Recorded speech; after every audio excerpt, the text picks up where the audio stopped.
It is the saddest day of the year for most of us, the happiest day of the year if you're Scottie Scheffler.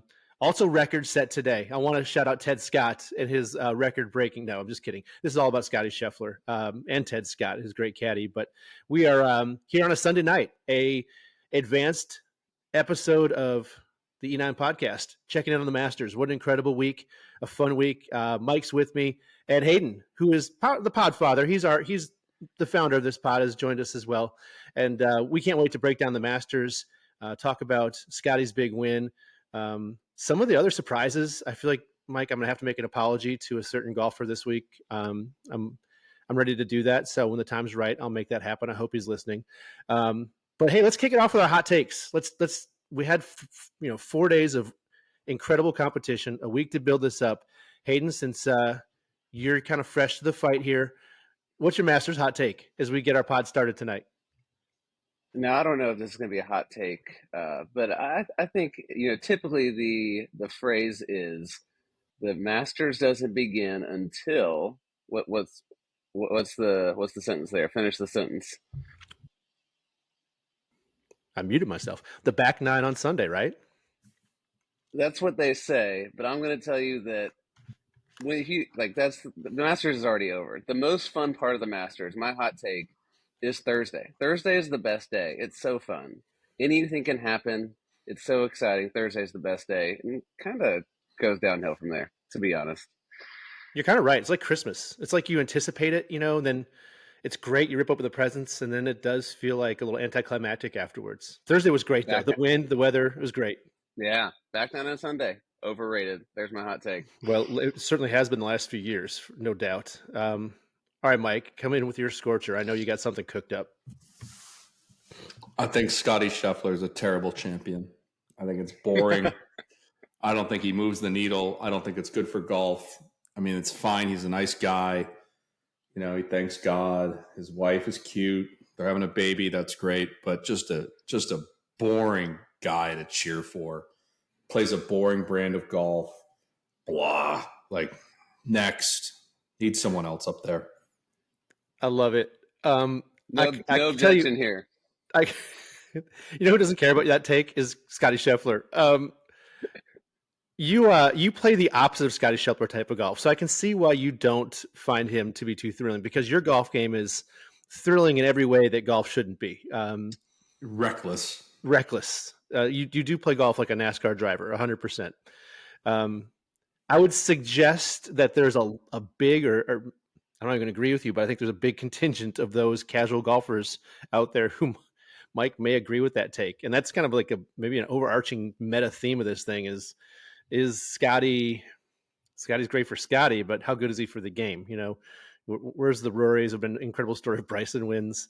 But come on, man. The dude has won 2 of the last 3 Masters. He's won 3 starts of his last 4. He played with incredible precision. I'm not knocking his golf. He's the best golfer on the planet. I'm not knocking, this skill. I'm just saying. Okay.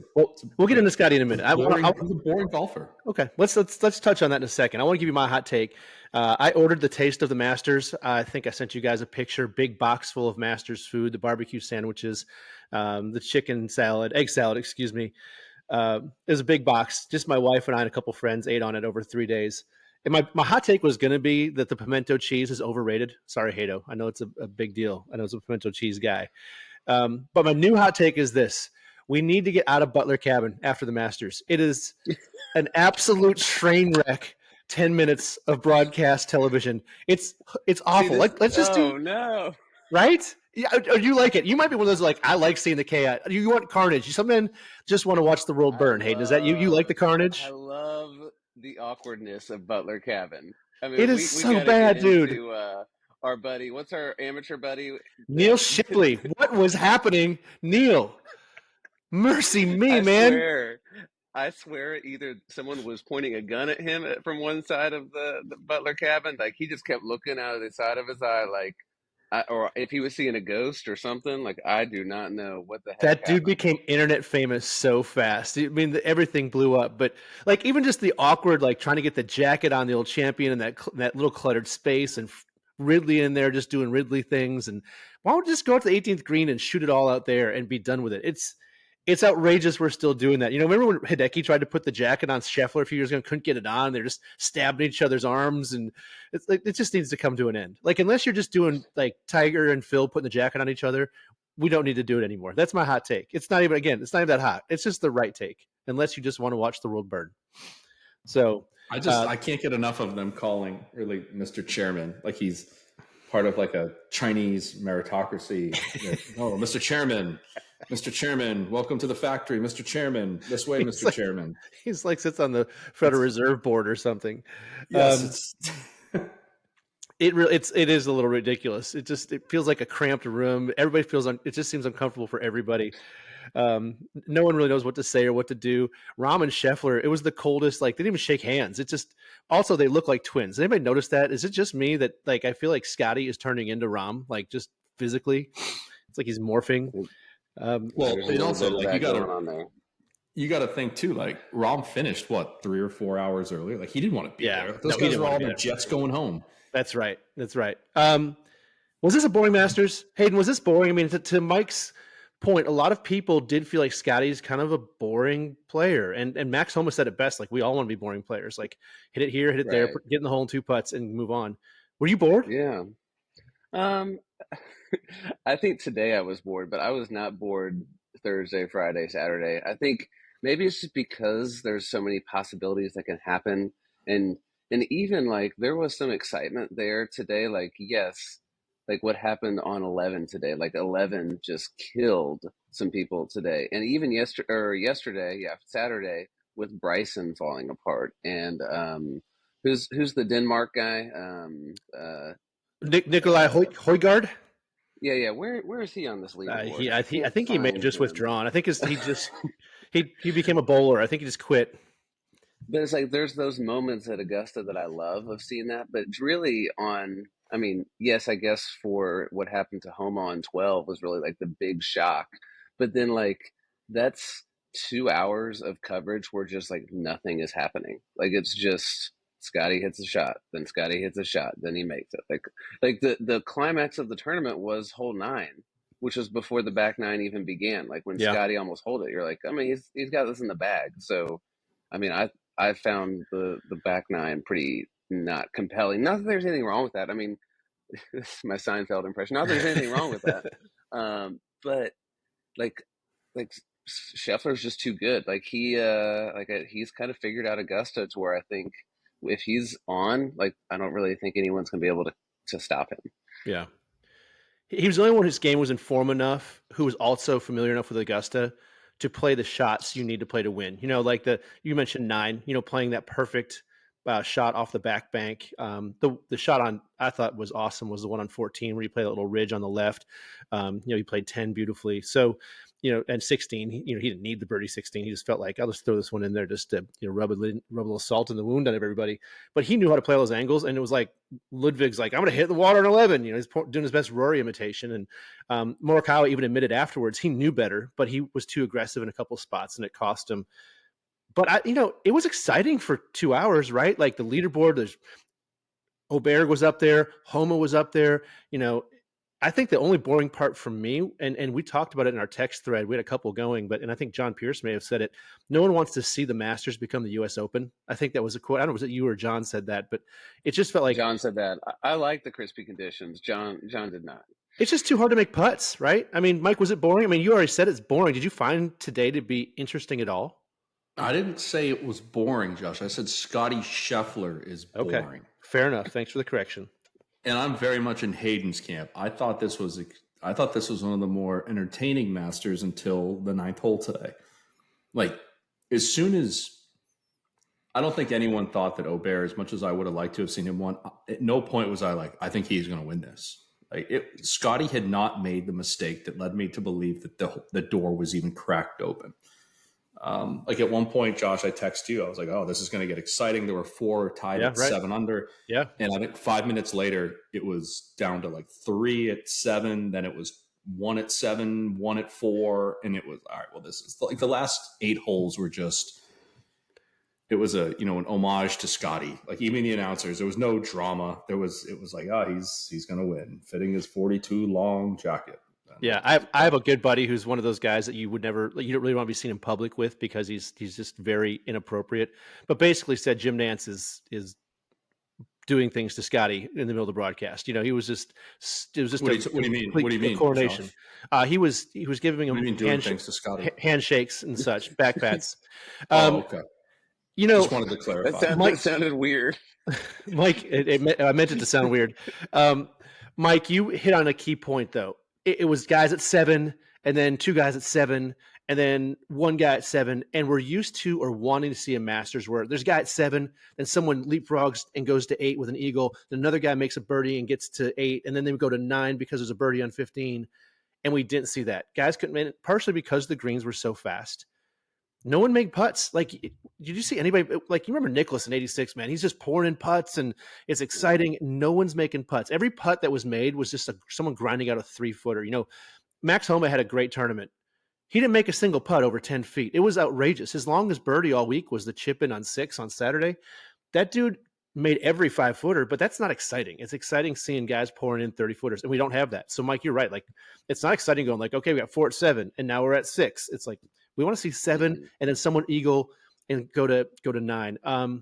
The stat is the Masters. It felt like the Masters of the up and down. I mean, that was it. That was what this tournament turned into, was who can get up and down from 20, 30 yards, and that's what it was. That's the whole back. Like every time Scottie was laying in a trap and had to get up and down, he got up and down. And they've in Tiger's round.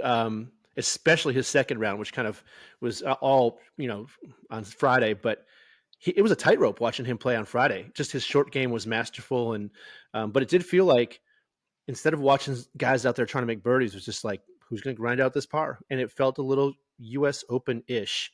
How many eagles do you guys think were made on 15? Take a guess. All week, how many eagles?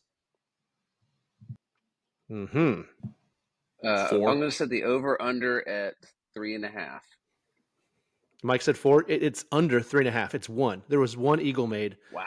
All week on 15, and only 3 on 13. Yeah, that's not great. I don't want the number to be 1. Like I do want there to be some eagles, but I don't hate the conditions. Like, I love that it was a challenge, and you saw the cream rise to the top, right? Like, some of the best iron players in the world are up there on the leaderboard. It's not like, oh, we got Zach Johnson, hanging around to win the 2000 and what was that, 7 to the yeah, it's the 07 when he just he won over par and ground out the bad weather.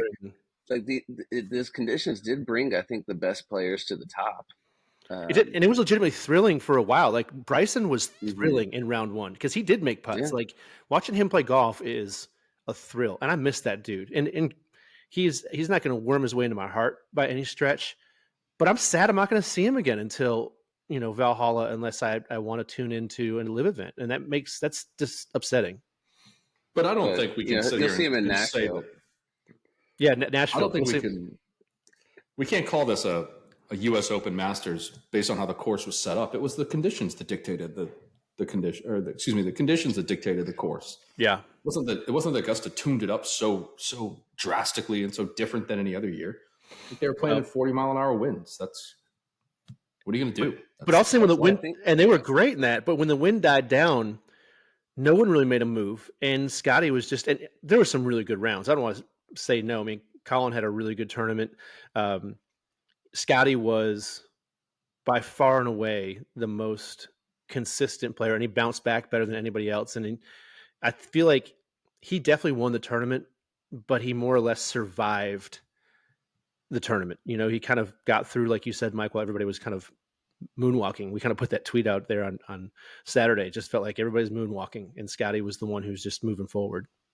It felt ironic that in the week that Augusta makes their stance on rolling the ball back public, it really was irrelevant, because it didn't matter how far you could hit it. These guys were struggling in the approach. They were struggling on the greens. It was like, oh, well, maybe we don't need to roll the ball back if that's how we can make a course play. I watched that interview, and I was surprised he said that. Also, really great tweet on social media. Someone said, Well, you don't need to roll the ball back if you have sub-air systems, 40-mile-an-hour wind, and hard wind-baked greens.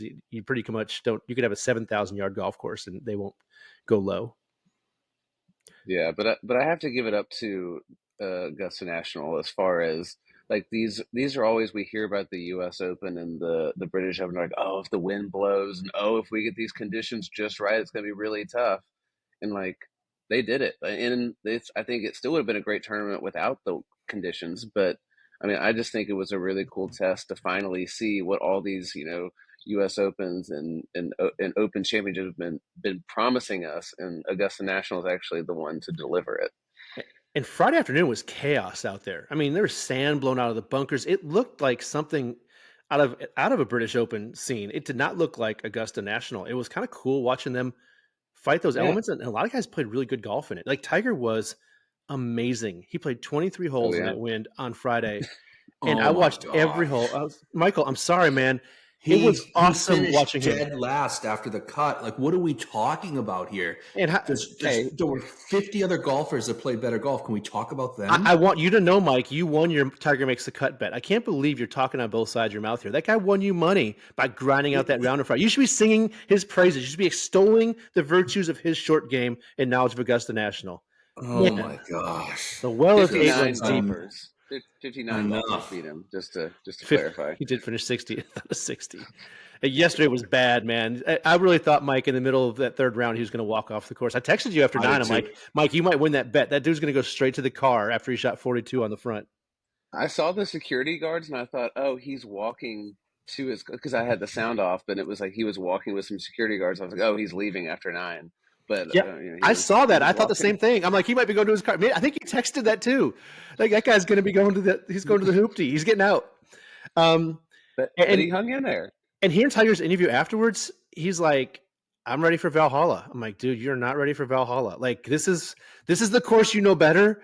It's not going to be good. Like I'm pulling for you, man, because you're like my age. Guys, he's done. It's over. I understand your attachment to him. He was there when you guys were, you've grown up with him. He sucks now. It's over. Just move on. Find a new guy. Jesus. But it is amazing that for 2 days he was better than how many? Like what was he? What was his? He was a 4-day. He was a 4-day tournament, Hayden. It's a 4-day tournament. He was in 21st place. He was, and I think that's fascinating. It's fascinating. He was in 21st place, and like, there's an alternate universe where he doesn't, have a terrible Saturday and shoots a couple under par. And we're talking about him being in the tournament. And I think he's thinking that way. Now, he was awful on Saturday. He had no iron control. His driver was going everywhere. He couldn't get the ball in the hole. It was hard to watch. That said, like, the dude made the cut he's played one tournament round. He's like Jose Maria. Both those dudes, like, kudos to them. Like I don't want to give Tiger. I mean, yes, we should give him a hard time for coming in last place, but also at the same time, shouldn't we give a hard time to Vic Hovland or these guys that couldn't beat Tiger? Like that's embarrassing. Yes. So that's what we need to not talk about Tiger. That's fine. Let's not talk about Tiger. Let's talk about the guys I'm fine with that. Beat by the Bionic Man. Let's talk about Dustin Johnson shooting like 1,000,000? That dude gave up. I watched that dude's round. He was on the featured group. That guy, once he got to like 5 over, he was done. He was mailing that thing in. He was running back to Paulina and his I'm not going to say it. He was getting out of there. And Hovland completely fell apart. He pulled out of your event next week, Hayden, your major championship at the Heritage. Hovland backed out.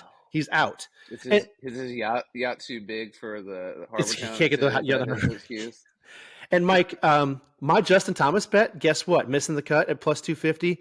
That bad boy hit. You know why? Because that dude went 7 over par on his last 4 holes. He went from even par for the tournament to missing it by 1. And Tom Kim tried to get everybody to make the cut. Tom Kim doubled the last hole on Friday to bring the cut line all the way to plus 6. He was plus 4. The cut was going to be plus 5. Olathibal was going to go home, and Tom Kim doubled it. And Justin Thomas still couldn't make the cut. He played at 7 over. And Jordan Spieth. Stop yelling at me, Josh. I'm the biggest. I'm so fired up.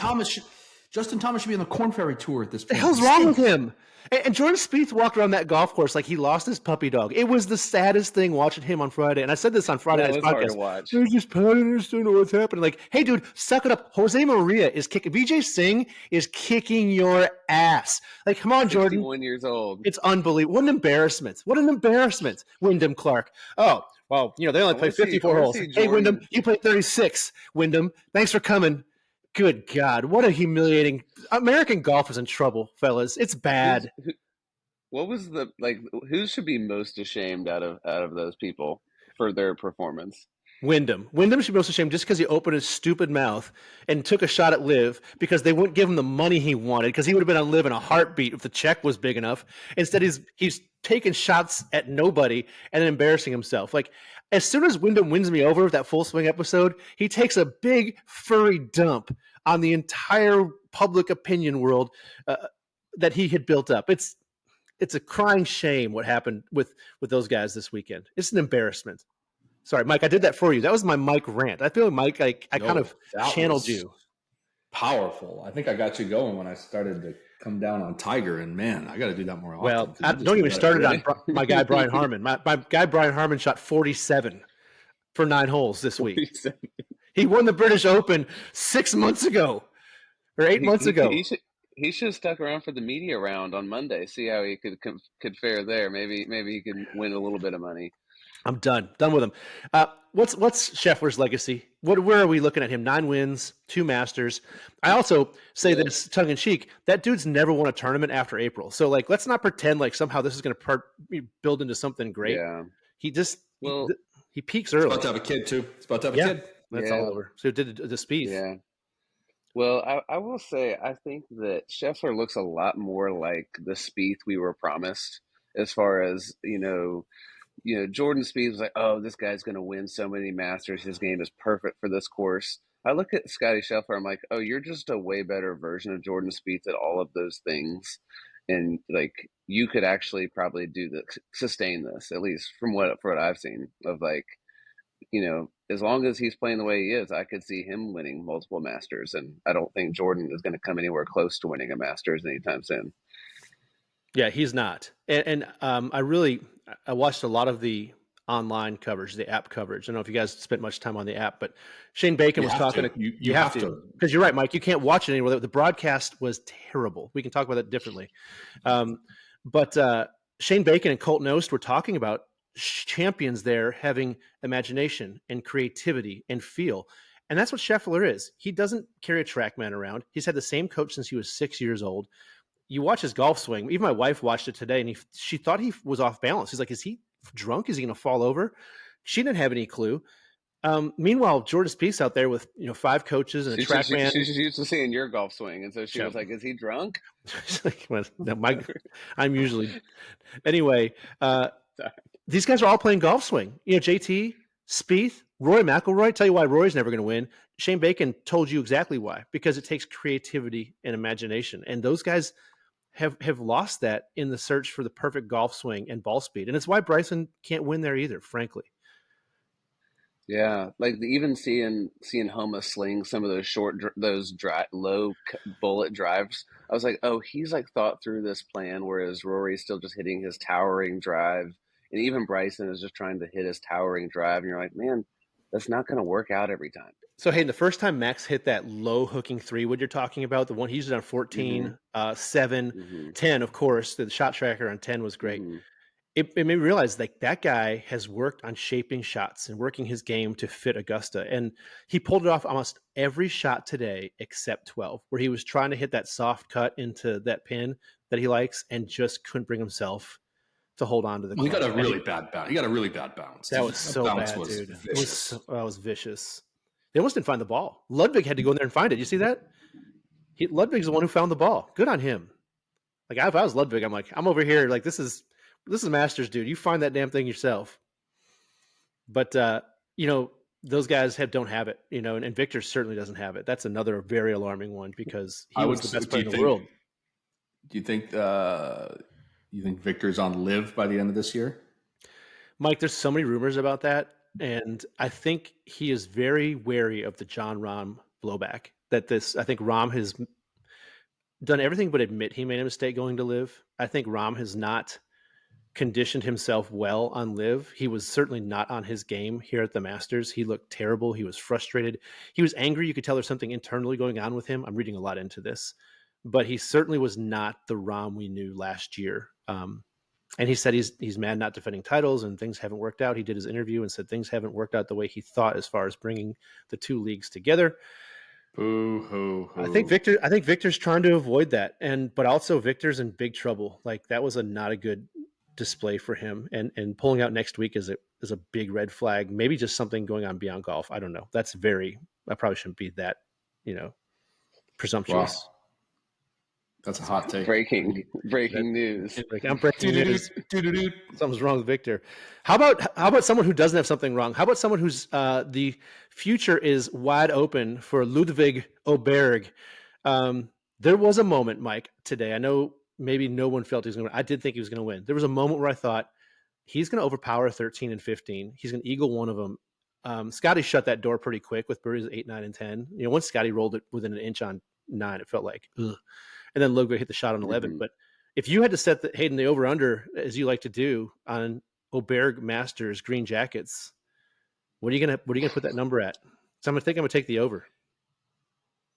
I would put it at 0.5. I Really? don't know. Like, I mean, you see this all. I mean, there's all of the time. There's a rookie who comes out and has an awesome first Masters, and then like maybe will contend, but never is really up there. Like this is the game we always play. Like, oh, Scotty's gonna win 7 green jackets. You're like, honestly, like even if he wins one more, that's a pretty amazing. Like I don't know. I mean, Ludvig, he's fine. He is very talented and 24 years old. It's pretty crazy, but yeah, I mean, certainly he could win. I think it's really hard to win a green jacket. It is. Michael, what's his? I take the over. You think he wins more? Does he win more than one green jacket? He's going to win one, right? Well, if the over is at 0.5, I'm taking the over. Yeah. Okay. Well, they only give out one a year. I just wanted to remind you guys. Here's my thing with, and I've been beating this drum since we started this podcast, is I believe that winners have a look to them most of the time. And that guy was just so stoic it really never felt like the moment was too big. He backed up that double with a birdie. Like I look at Max Homa. Max Homa looked like a nervous wreck. And I don't know if he kind of walks funny. His eyes get big, but it just, he doesn't, I never once felt like Max was going to threaten because I felt like the moment was going to be too big as soon as he saw a scoreboard and would be like, oh my gosh, I'm in the lead or I'm close. Åberg, I just feel like is wired differently. Again, I don't think he's going to be great for golf because I think he's one of these real silent assassins that's just going to go out there and kind of creep up the leaderboard and be there every day. But yeah. Well, two things. He seemed well, and I'll say this too, Josh. The other drum I beat very loudly is Augusta Rewards experience. I mean, clearly. You saw some really veteran shots out of that guy, and his caddy's been there, before, but he handled the stage, I think, really well. He did, except for one swing. That's it, like the swing on 11. And it's a lesson to learn. I don't think he was trying to attack that pin. He's not the first guy to splash away a Masters on 11. But you're right, Mike. That guy hit all the shots. Like he hit 13 and 2. Like he knew exactly what he was doing. And he putts it really well for a guy who's 6'7". His putter is probably as long as our drivers. He's probably got a 40-inch putter. I mean, our driver's probably 45, but it was impressive watching him roll the ball on those greens. I felt like he made more putts maybe than anybody. He just made a couple critical mistakes at the wrong times. Speaking of those, real quick, Josh, I just want to point out he was part of Nealon's D-bag fantasy team. Which won handily. I want to give you your props right now. Let's do it right now. Slade and I. Yeah. And there's probably a certain online wager that some of our fans saw that you probably won as well. So congratulations to you. I'd like to bring Jay back on so he could thank me too. I'd like to have him publicly. We'll get him back on. I heard a lot of trash talk about Mike's team, and he just dominated, and the players do the talking. The Patty Reed pick was really special too, because that dude, first of all, they didn't show but like maybe 2 swings of him all week, but he just does what Patty Reed does, shoots even par and finishes top 20. So yeah, congrats on that. Amen Corner played a role. It didn't play the role we wanted to play, but it did. It stole the hopes of Homa on 12. You talked about that, Michael. Really bad break. You're right. That's a terrible kick. That's 3 feet shorter. That ball's in the bunker, and it's a pretty easy up and down. And then, of course, Ludvig on 11. And then Scottie. Colin. And Colin. I mean, Colin, that was really like the shock of, and you could tell he was completely shocked of like, I mean, he lost his cool. Usually Colin's pretty even keel, and he like, I mean, he knew he had just thrown it away. Like that was shocking because I thought maybe Colin could give him a run of, he's got the pedigree of major champions. But I mean, he just 1 second you take your focus away for 1 second, you get a little greedy. He even said like I got greedy, Right. and that's the tournament. Like that is the special thing about Augusta, is that a hole like 11 can just ruin your entire week's worth. It was crazy, and that hole does. I mean, that hole's. I can't imagine trying to play that hole. Tiger's up and down on that hole on Friday was fantastic. Sorry, Mike. I thought we were going to bring him up again. But Scottie knows how to play those holes. To your point, Michael, the experience wins out. Scottie hit the shot on 12 he had to hit. He rifles that 4-iron from the rough. He had that ball above his seat on the rough on 13, and he asked Ted Scott. I saw Ted Scott's interview afterwards, and he asked his caddy, Scottie did, like, should we lay up here? And Ted Scott said, no, let's just do what you've been doing. Like, you always go for this green.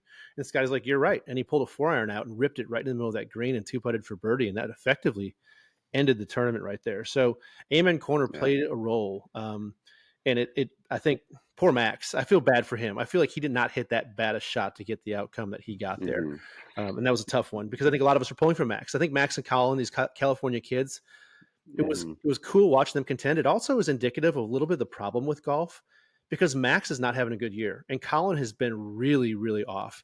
And that these were the guys that were challenging Scottie Scheffler shows that there's really no one else in form right now. Like, it's just, you look around, even on Live, we talked about Neiman a lot going into this. He wasn't very good. I mean, Mike, you see any Neiman's golf? I mean, he wasn't what we thought he was going to be. Well, no, I didn't see much of Neiman's golf because it was impossible to watch Neiman play golf. Like, couldn't find him. They wouldn't show anything. Tough. It did. It was tough. The broadcast, I typically love CBS, and I think they have some of the best announcers. But man, the choices they made on coverage were just baffling. I mean, to not see Cam Smith, who really felt like he was going to contend for a hot second today, he more than played? 2 shots. He played? Yeah, no, it was really something. Wasn't aware.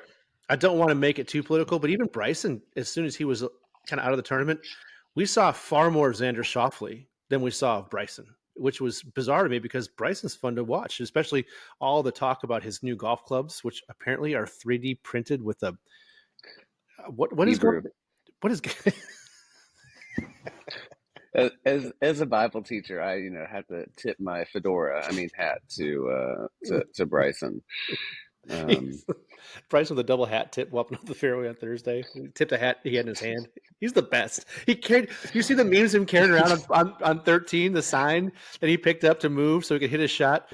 Oh, just all I can dream of is one day having Bryson and Butler cabin and just like how awkward that will be. Like maybe the most that'll probably be the last time they can have Butler cabin. It'll make everyone feel so uncomfortable. It really will be. They'll just have to burn it down. Well, it's a crime we didn't see more of him. And Mike, you're right. We should have seen more of some of those guys, and we didn't see much. You know who we saw plenty of? Who's that? The 59th place finisher. We saw every one of his shots, every single one. Well, TV dollars. You got to give the people what they want, Mike. Speak volumes. Give the people what they want. I will ask you guys. I picked up this a couple years ago when I started watching the Masters, is looking out for the guys who have played the tournament about 5 or 6 times because they start to finally get it. And I think for Morikawa, this was his 5th Masters. Yeah. I think Scheffler, it was his 5th Masters. Like, there starts to get this sweet spot of your late 20s, early 30s. It was Hideki, like that was the case for Hideki, of playing in it, a bunch of times, but still being pretty young. I was like, I'm curious if y'all thought of any, saw that this week of like Colin, I've always thought he would have success and he finally got it this year, but for a while it looked like he wasn't going to play well here. So let me go ahead and throw out my apology now. So Colin, if you're listening to the E9 pod or watching us now on our YouTube channel, I want to apologize to you. I questioned not just your ability. You don't hit it as far as others. Your putting had been very, very streaky. Your iron play had been substandard for your for the precedent you had set. I questioned you as a champion last weekend, winning on a COVID PGA, winning a British Open that no one really seemed wanted to challenge you for. And yet you showed up at the Masters. You had potentially the luckiest kick in the history of golf to start your second round on Friday when you screamed a shot over the first green that should have gone 40 yards into the trees, but hit a little tiny 1/4 inch stake that kept the spectators out behind the green and saved you. You made par, and from there went on to play brilliant golf. You've shown that you are potentially a champion and you can handle Augusta. And I expect you to win at least half a dozen more majors based upon your performance this week. God bless you, and may God bless America. 6 majors. I Was that wanted to sincere? clarify that. Do you think 6 Colin felt that was majors. sincere? I'm sorry, Colin. Truly I am. You've proven me wrong until the point where you decided to completely lose your mind today and throw any chance of winning the Masters out the window. Was that an apology? Was that good enough, Mike? No? I don't think he was owed an apology. The guy stinks still. Most overrated golfer of the last 3 years is Like Colin he Morikawa. could have won the Masters today. He was actually he had a really good tournament. He didn't. Again, we haven't heard of this guy since the Open. Where's he been? He's been MIA. And to my point, that's the problem with golf is there's nobody who's pushing the game forward. There's Scottie's kind of driving the bus right now, but it doesn't seem to have a direction. There's the odometer reads 0 and we don't know where we're going. And it's a little bit worrisome until someone can grab the wheel and say, I'm going to be golf's next great charismatic champion. Scottie's awesome. I don't think he can carry the game on his shoulders. Someone compared him today. It was a really good comparison because I love this guy to Byron Nelson, the Texan who is clearly one of the greats of all time. But yeah, I loved watching Byron. But Ben Hogan was always, and Arnold were always much more intriguing to the people because Hogan was kind of this, very unaccessible personality, and Arnold was the people's champion.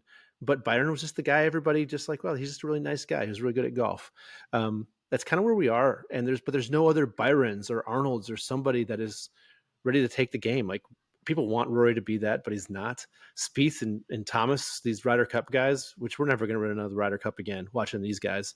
It's not there, frankly. No, I thought it was funny that of all the golfers and all the golf shots that were not broadcast, of guys that were in legitimate contention or of interest, CBS was hunting the hot mic quote from Terrell Hatton because that guy was the middle of the pack golfer.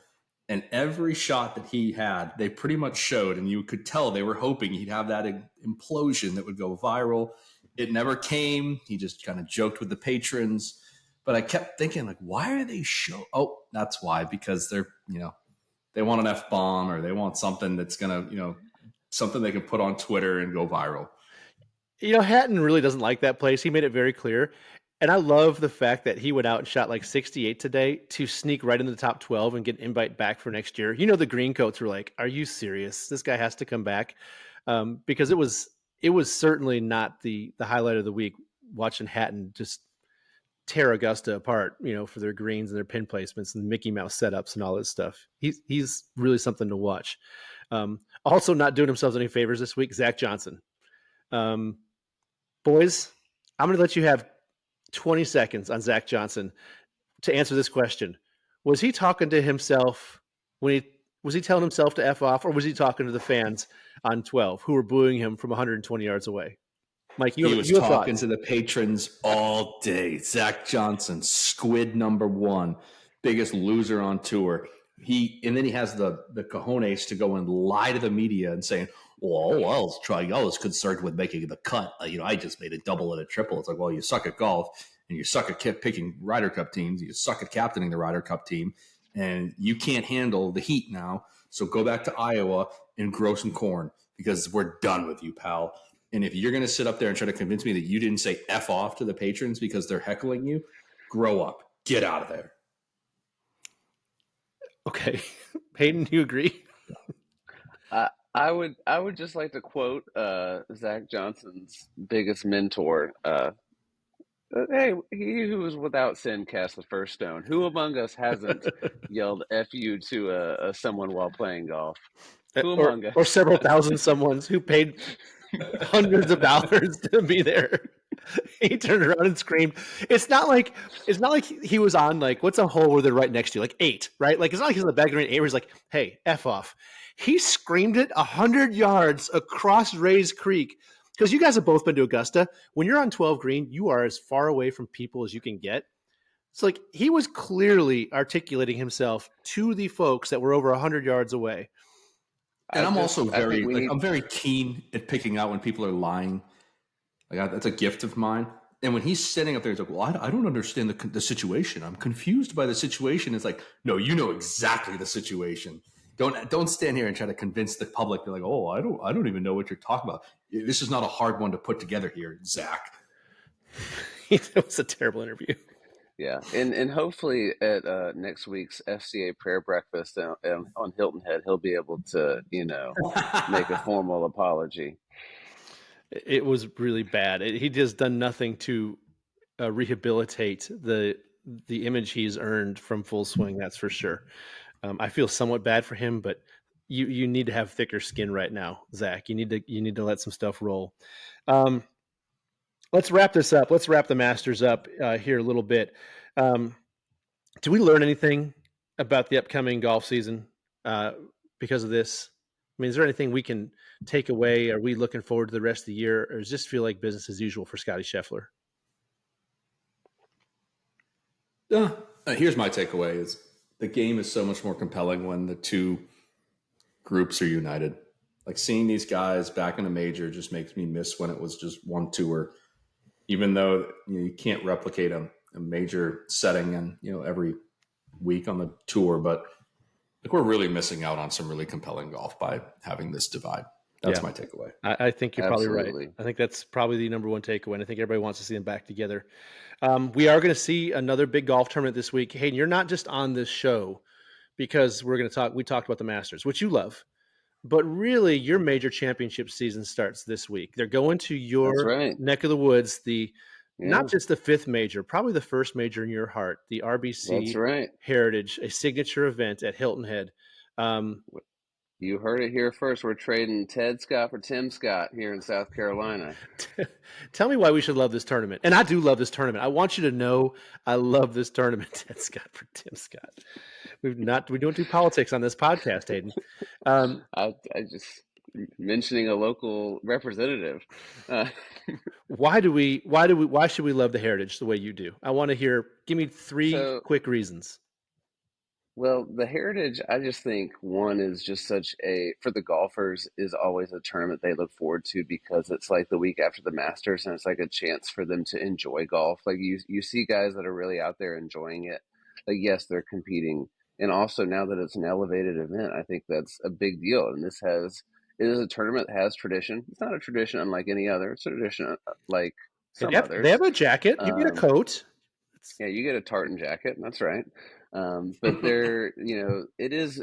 I think that it's kind of the thing that Phoenix wants to be, of like that. Phoenix like really overstates the party, and like the Heritage is a party. Like, I mean, people are out. Like, I mean, we're going through high school. I was like, man, like my buddies are out there having a good time at the Heritage. And like it is the party, but also has that tradition. Like, it still is like it means something, and it's a great golf course, Pete Dye course. It's a great But it's golf very course. challenging. Yeah, it's It's highly super underrated. challenging. It is. Um, and Mike loves it because Tiger hates it, and so that means it's a great golf course. Tiger does hate it. I don't know if he's ever played there. If he's ever played one Heritage, I bet he's played a couple, but I don't Typical. know. But I do think it is a fun term, especially it's an elevated event now. And you see, unlike the Masters, you actually typically have a fun finish. Like typically, it will come down to the last 2 or 3 holes of a battle, or you'll have somebody go out early on Sunday and post a low score, and so it's like the wind picks up, and all of a sudden it's like, oh my gosh, like is this guy going to come out of nowhere to win? So typically, I think the Heritage is actually pretty entertaining. So I always think it's a great tournament to turn into. I got to volunteer there during COVID, which was kind of fun to be up close and personal. But I love that course, and I think it's a fun one to watch. It has character like Augusta National. Does it lose some of its appeal because of its proximity to the Masters as far as when it's held? Like if this had like the Memorial spot, would it feel like a bigger event, or just because I think it deserves more Yeah, than what it gets?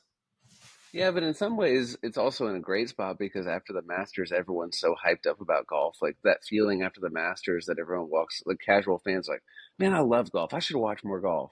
And then the next week is the Heritage. Like I think if it was in the summer, it would get kind of lost among everything else. It's kind of like the perfect location of just everything, the vacation aspect of for the golfers and their families, and then just like the golf is top of mind for everybody. And the way the season's set up now is the early season, like this from the Masters until the what Lori's last shot is now what It's the Open um Championship in Open Championship. July. No, Um, yeah, so, but yeah, like that's the sweet spot. So I think it's that's my rant on the Heritage. I think it's awesome. I got two students that are going to be there this week, nice, which I'm pretty excited about. awesome. Who would you say has the game right now to win this week? And I'm not asking to make any Um, betting picks, but if you had to oh think about gosh. guys, because Matt Fitzpatrick won it last year, and it meant a lot to hmm him to win that tournament. He said openly, like, this is a hmm tournament I always wanted to win. It means a lot to me. He seems to be the type of guy who has a good game for that type of place. You don't have to Yeah. pound the ball, but placement, small greens. Who do you think is the guy, or someone who can play well this week? I mean, Remember, there's only maybe. 67 guys in the field. It's a limited field N- event. yeah, I was gonna say. I mean, if Morikawa plays, if Zalatoris, I would be interested to see Yeah, him up yeah. there. Granted, I don't know if his putting will be great for that, but it's really is more iron play there. Yeah, it's hard. It's hard for me to say. What do you think? I haven't watched as much golf this year, so I don't know who's I maybe love tuned this up. the Zalatoris pick, and Colin's playing next week, and I think Colin really felt something this week at the Masters. I think he's really hmm motivated. I feel like Colin surprised himself and found something at Augusta. Yeah, I love that pick. I think those two guys would be excellent champions for Heritage, and I love the tournament. It's a great event. I'm glad it's elevated, and I'm glad it's got a good field. yeah, It's weird because it's usually a full field event, and now that it's not, it's always kind of a fun full field event because you do get some guys who kind of get to rub elbows with the elite. Daniel Berger kind of cut his teeth there too when he started up the ladder to success. But that said, I think it'd be a really fun week. Hayden, we're going to cut you loose. I know you got a place to run to. Mike and I are going to put a bow on this thing. But thanks for joining us on your podcast, which is really your podcast. So thanks no, anytime. no. It's all you guys. Thank you for letting me come back, and I just wanted to promise. I will be boots on the ground at Valhalla. So I'm excited to Oh, talk about my experience. I'm going up on that Saturday. your Um, wife, that's your wife's neck of the woods. So, Yeah, it's her 30th birthday, and she's just always just wanted to do golf things for her birthday. And I was like, honey, you know what? We'll do that for you. you're I'll husband of the sacrifice year. and go to the PGA Championship for your birthday. Look, I've Hayden, been did you marry young? Hayden's an old soul, Mike. Hayden's not much older than 30, but he's an old soul. I, Oh I did wow. marry young, but not that young. Okay. All I right, was just say buddy. good for you, man. That's, Um, we'll catch you on the flip side, Hayden, and I can't wait to She's hear. she's in the prime range to win a Masters. Right around 30, and fifth or sixth appearance. It's perfect. at least a half dozen. Um, nice. On that note, All right, buddy. We'll see you. Thank you. see ya. Michael, let's really quickly our tip sheet from last week. We had some wins. The Bryson picks were wins. Those are big wins. Better than last year.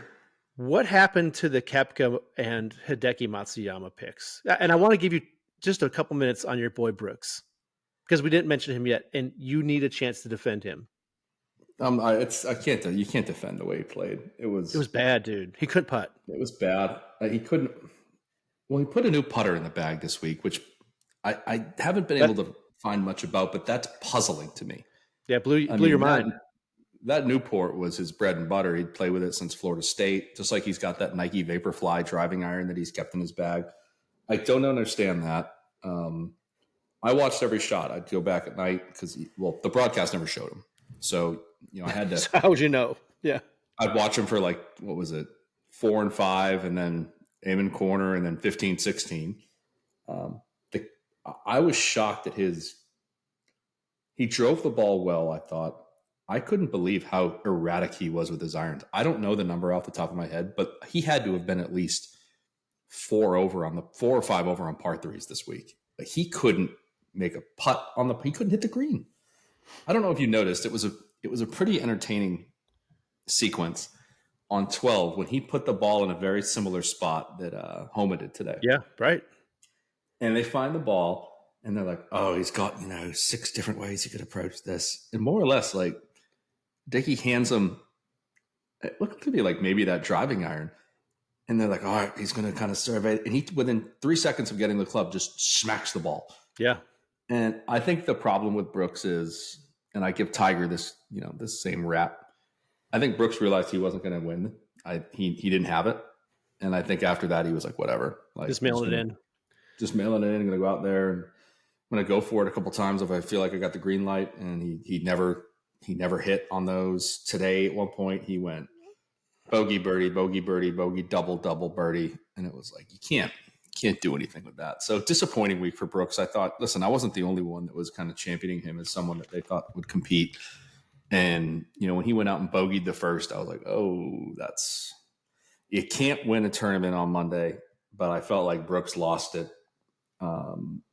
even though he was within striking distance, especially with the conditions. It just, if you watched any of his game, you could tell it was not in even close to form. So yeah, we'll see. The PGA is his bread and butter. He bounced back last year after kind of crapping the bed on Sunday and then went out and set everything right. So we'll see. But man, I don't know. His irons look terrible. His short game, which is usually pretty solid, he was kind of just skipping the ball, 3-4 feet more than he usually does past the hole. He just doesn't look like he's in a good place right now. And again, he just had a kid. Well, it has a lot somewhat to do with that. Here's the problem with Brooks. And it's the same. It's the counter argument to Scottie Scheffler, right? Like, Brooks is kind of the gold standard for American golf, whether we like that or not. He is. He's got 5 major championships, far surpassing Spieth. He is the guy who moves the needle the most when he is at the top of a leaderboard. People tune in. The PGA Championship last year was massive, and so when he doesn't give a crap, it just feels like we're, as American golf fans, where do we turn? Like, Scheffler's the guy, but Brooks brings people to the television screen in the same way that Tiger does, and in the same way that Spieth does. And so it was really disappointing to see him not perform well, because he's kind of our standard bearer right now. And I don't know if it's really good for our game, as American golf fans. International golf's in good shape, but Americans. But what is, you turned on the TV Saturday though, you go, the guy goes out there and fires like a 67. He's within striking distance. He's there. Yeah, I 100% and it wasn't agree. just him. It was a lot of golfers that had a lot of guys could have went out there on Saturday, made a move, and been within striking distance. Now, ultimately, are any of them beating Scottie? No. No one was going to beat Scottie this week. Right. But I feel like a lot of guys had a chance to make some noise and put themselves in a top 10 position. And once they started sliding, you saw it with Shane Lowry, you saw it with Hideki. I mean, these guys, once they started to slide, there was no Corey Connors. Corey Connors had some great rounds, earlier, and then just slid. They all slid. And then no one really rose either. Like, Patrick Reed, chipped away, got 1 or 2 here, but he and Tommy Fleetwood are the only ones that seem to move up. Tommy Fleetwood had 3 rounds under par in a row. I think he was 69-71 in the weekend. He just didn't handle the first round well, but you're right. Like, a lot of those guys just felt like, well, I shot 75, I'm out of it. And no one wanted to grind their way back in it. And again, that's alarming when Brooks doesn't want to fight for this tournament. He's probably going, well, I'll go to Valhalla. And frankly, I've played Valhalla. It's a good setup for Brooks. That's a good golf course for him. Like, he'd be a good pick there if he just wants to defend his title. I think he has a good shot at it. Let me ask you this about Fleetwood. It kind of made a big deal about the fact that he was using a local caddy. How many shots do you think that accounted for? So I watched them closely interact. Tommy loved that dude. And Also, that dude made some money this week. If you go by just the standard payout of 8%, I think it figures into like $75,000 for the local caddy this week. So like, much more than I ever made in 1 year as a teacher. But I think it was worth it. I think it was more worth it, not because of the course knowledge, but the environmental knowledge, the winds, how to manage the golf course when it was really tricked up on Friday, how to manage, kind of the swirls on Saturday.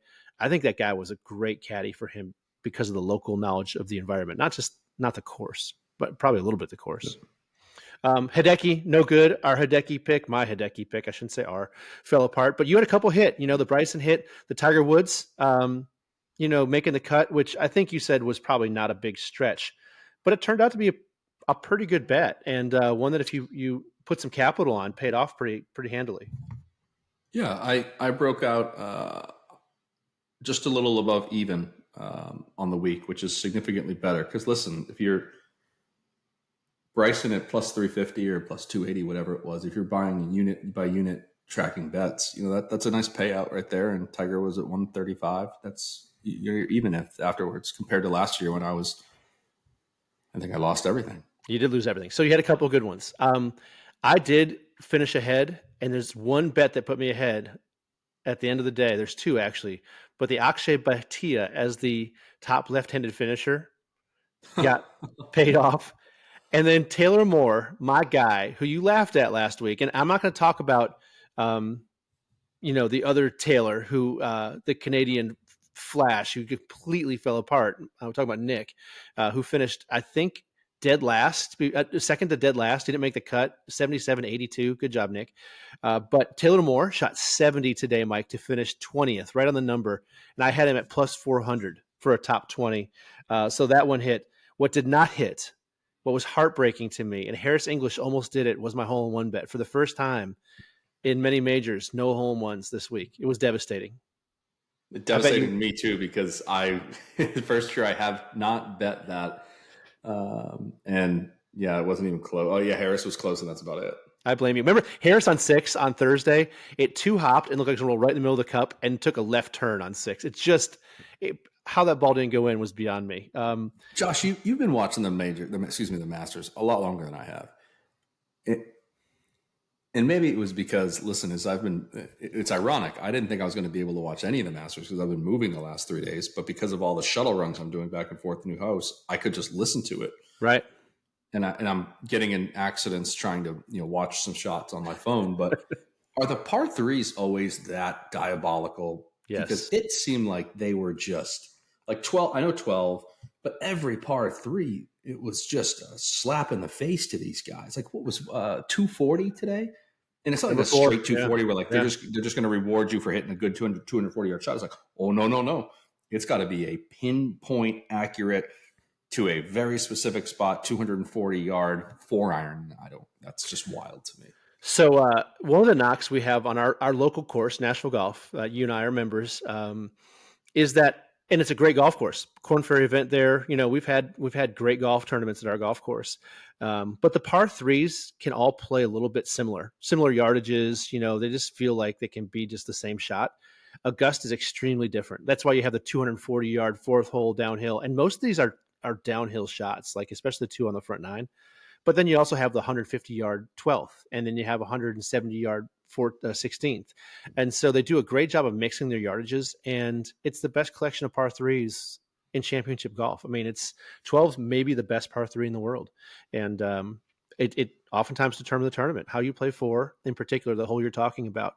You're not going to win the tournament by making 4 pars on 4, but you can lose it by making 2 doubles. And guys do that all the time. I mean, Jason Day made a double on the first day and pretty much shot himself right out of the tournament right away. Yeah, they're great. They're great holes. You've seen them in person. They're just awesome. Like 6 is straight downhill, and there's 4 different tiers of that green. They're fantastic holes. I agree. I think every hole on that course is fantastic. It's fantastic, and it was fun to watch. And it's sad that we have to wait a year to do it again. But man, I enjoyed this week. I hope you did too.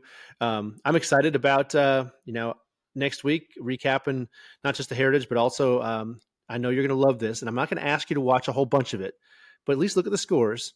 Nelly Korda is going for her 5th win in a row at the Chevron Championship, the first women's major of the year at Carlton Woods in Texas. I don't think it should be a major. I think it's stupid. Fred Ridley shot straight down. If you saw I think you and I talked about it in his press conference on Wednesday, shot straight down the idea that there might be a women's major at Augusta. So that's not happening. But nonetheless, they count this as a major. Nelly has a chance to do what even Scottie can't do, which is win a 5th straight event in a major. So we're going to talk about that next week. I'm excited to see her play. I'm going to watch a bunch of that tournament this week. I'm excited about that. And then there's another opposite field event this week, and the PGA Tour just diluting their field again, sending I think they're in, where are they this week? They're in the Bahamas, I think, this week. So, or Punta Cana. I feel like anytime the tour goes to an island, it's a half-baked field. It's a half-baked, man. I don't know why we're even doing it, but they promised these, second-tier guys a chance to play, so they're going to play opposite the RBC. That said, any finishing thoughts before we wrap this baby up? Are you going to miss the Masters? Was it Absolutely. what you wanted to be? That and then some. I just really want to have a peach ice cream sandwich. I didn't get one when I was there, and it's the biggest regret of my life. Unfortunately, I don't pack those in the Taste of the Masters either, for obvious reasons. But I was really, really craving one because I got the caramel corn, which is fantastic. But it's like, man, a peach ice cream sandwich would be fantastic. Hey, Josh, let me ask you this: was it worth the $200 you paid for it? Mike, do you see this cup here? I got 20 of those. 20 of them. It's worth every penny. And everyone's going to assume you got them because you went there, and you're never going to correct them. And they sent me coasters. Worth every penny, baby. That's it for this week, everybody. We appreciate you joining us. Not just that, we launched our YouTube page, and you can see Mike and I's faces, beautiful faces. We've already got quite a few views. All of our full swing recaps are up on YouTube. You can see those. Mike and I unpack the season 2 Netflix series Full Swing. You can see our Tiger Woods greatest wins podcast there as well. And you'll see this one on there as well. So we hope you can subscribe to our YouTube page. All of you have made this podcast kind of growing what it is. We thank you. And we'll see you next week, Mike. Thanks, buddy. Later, Posh. See ya. So I put